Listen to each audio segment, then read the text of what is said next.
Today on a special roundtable episode of Game Life, we talk to game designer Mika and Supergiant Games' Greg Kasavin about what video game we would most like to hack into. Ooh, is this the part where I get to say hack attack? Asked you really nicely not to say hack attack. Hack attack!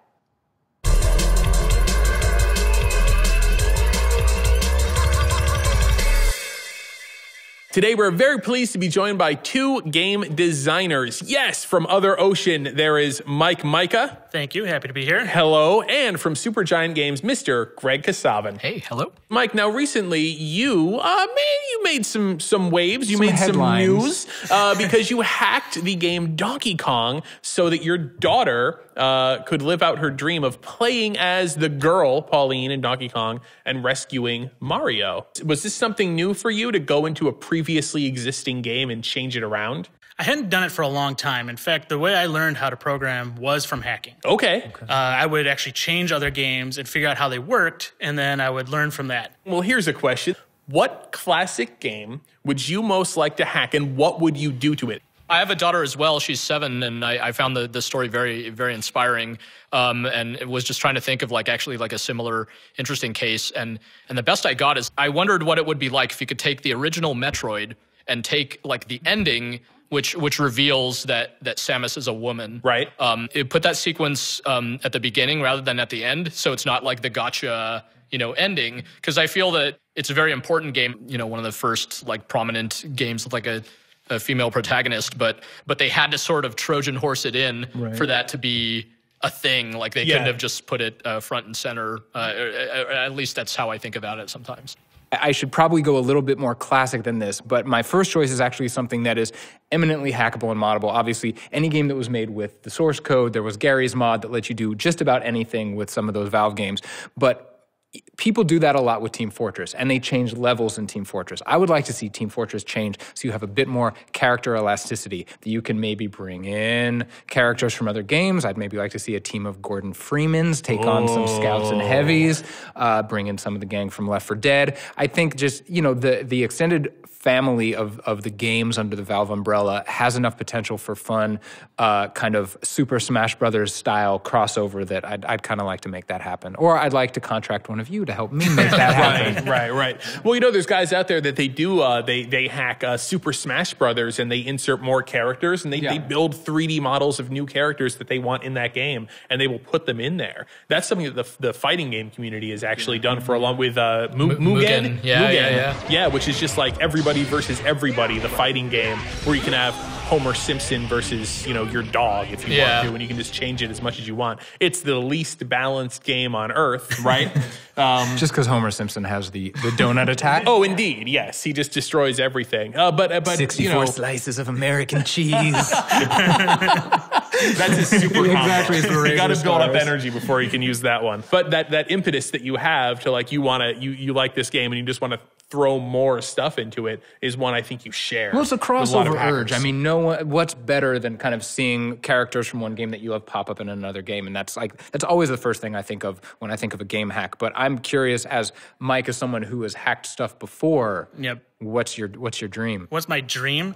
I'm sitting here as you're talking, I'm what is my dream game to hack? And I started hacking. There's a game that was called Impossible Mission on the Commodore 64, which was a pain in the ass. It was one of the hardest games ever. That was the very first hack I had ever done because I wanted to beat that game so badly. I had to yank all the sprites out so I would have no collision and run through that game. Nice. And so with that train of thought, right now, just the most immediate and most self-satisfying hack that I could do would be the BioShock Infinite ending, where that whole airship attack and the songbird attacking and everything. Gone? It killed me. I hated that part. No. It was the worst part ever. And I'm playing on easy. I'm awful at this game.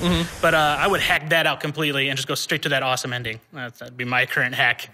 I would take Street Fighter 2 and I'd make it so I could just jump, throw many. No, that was like a commercial hack. Yeah, they actually really put me off to the idea. I became very puritanical about it. Of no, this is not the intended thing, and this is just you know, turns out if you could have a version of Street Fighter 2 where you could have like 90 fireballs on the screen, it doesn't actually make the game better. It doesn't. What was so interesting is these machines, these hacked Street Fighter machines, became so popular that Capcom had to respond to this. And immediately after Capcom had released Street Fighter Champion Edition, they released Street Fighter 2 Turbo, which incorporated a lot of the changes that some of the most popular people ones had made in the hacked version. So like doing, you couldn't do fireballs in the air, but you could do the hurricane kicks in the air. And Chun-Li had a fireball and all that kind of stuff. Capcom took the hacked version and made a real game out of it. Miss Pac-Man was a hack. Miss Pac-Man was a hack. Yeah. It's true. Yeah, they were building that company around the idea of we're going to make a board that if you're an arcade game operator, you can take your game, pop this board on, and it's going to use what's already in there and make a totally new game out of it, which at the time, they didn't really know if that was illegal or not, you know, to even do that. But yeah, it was a hack. But what is your choice, Chris? Yeah. I always felt that the biggest weakness of Super Mario Brothers 3, besides the fact that it was regressive in the sense that they went from Super Mario Brothers 2 with 4 characters into Mario 3 with 1. In Mario 2, that introduced the Mario and Luigi were separate dudes with different powers, and then Mario 3, he went back to being a palette swap of Mario. But I felt its biggest weakness was that it did not have a save battery.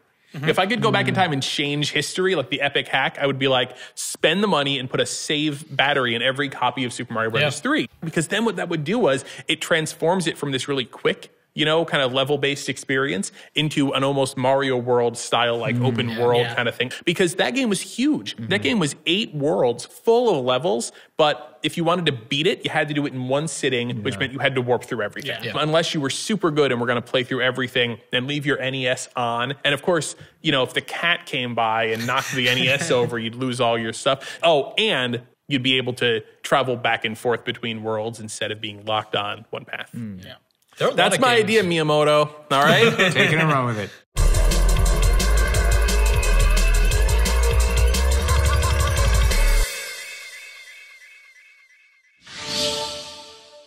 So those are our ideal hacks, what we would do in a perfect world, but we want to know yours. So what would you do to change a classic game that you love? Let us know in the comments. Don't say Mario 3. That was my idea. Say Mario 3.